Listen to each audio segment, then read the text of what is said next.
زنانه د کافرانو د طرف نه هغه راغلي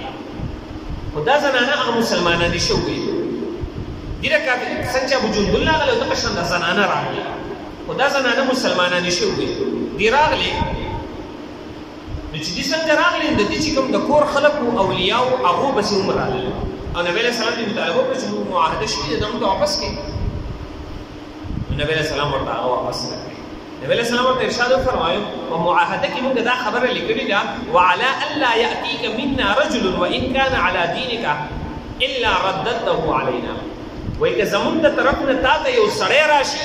څوک سړی راشي هغه مسلمان شوی قریش ورته زمون د طرف نه یو سړی درشي هغه مسلمان شوی نو هغه به تاسو موږ ته واپس کوئ اگر که مسلمان شوی نو نبی علیہ السلام ته فرمایل په معاهده کې لیکل شوی دی رجل سړی او دا خو سړی نه دی دا خو ښځې دي نبی علیہ السلام ورته دغه نقطه راوویسته او زنانې ورته واپس راکړې دا زنانه نشو واپس کولی په دغه وخت کې دغه آیات بیا نازل شوی دی یا ایها الذین آمنوا ای مؤمنانو اذا جاءکم المؤمنات هر کله چې تاسو ته مؤمنانې زنانه راشي مهاجرات هجرت کوونکي فامتحنوهن د دې نه امتحان واخلئ چې آیا دا واقعي مسلمانان شوي دي او که نه دي الله اعلم بايمانهن الله پاک دې په ایمان خپو ده فان علمتموهن مؤمنات پس چې تاسو پته ولګي چې دا مؤمنان دي امتحان یې واغستو او امتحان څنګه د مخکې راځي تاسو پته ولګي چې دا مؤمنان دي فلا ترجعوهن الى الكفار کافرانو ته بیا مو واپس کوئ دا خبره د زنانو په معاهده کې نه لیکل دا کافرانو ته مو واپس کوئ لا هن حل لهم ولا هم يحلون لهن نه دا زنانه د کافرانو لپاره حلال دي او نه دا کافرانو د زنانو لپاره حلال دي د یو بل لپاره حلال نه دي ځکه د کافر او د مسلمان په منځ کې هغه نکاح نه کیږي د اهل کتاب او د مسلمان په منځ کې کیږي او د کافر او د مسلمان په منځ کې نکاح نه کیږي نو دا د یو بل لپاره حلال نه دي اگر که هلته خاوندان وو په مکه کې قریش کافران او دا اوس مسلمانان شوي دي د دې نکاح هغه ختم شو هغه مشرک دی د مسلمان دی هجرت وکړو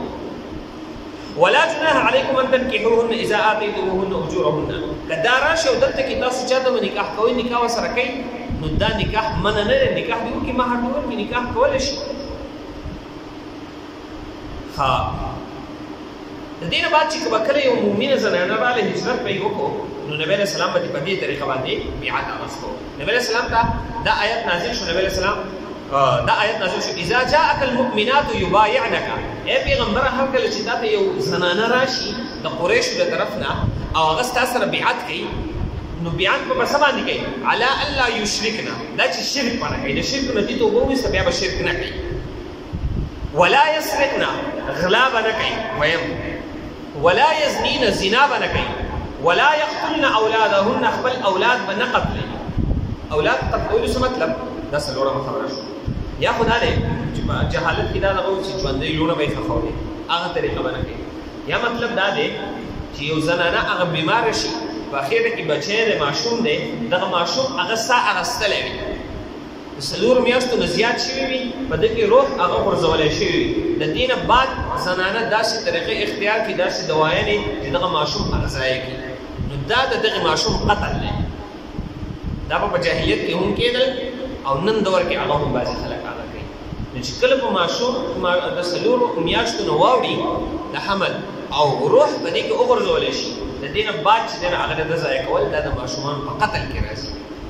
نو په دې باندې ورسره بیعت وکړه چې ماشومان به نه قتلوي پنځم ولا یأتین ببهتان یفترینه بین ایدیهن وارجلهن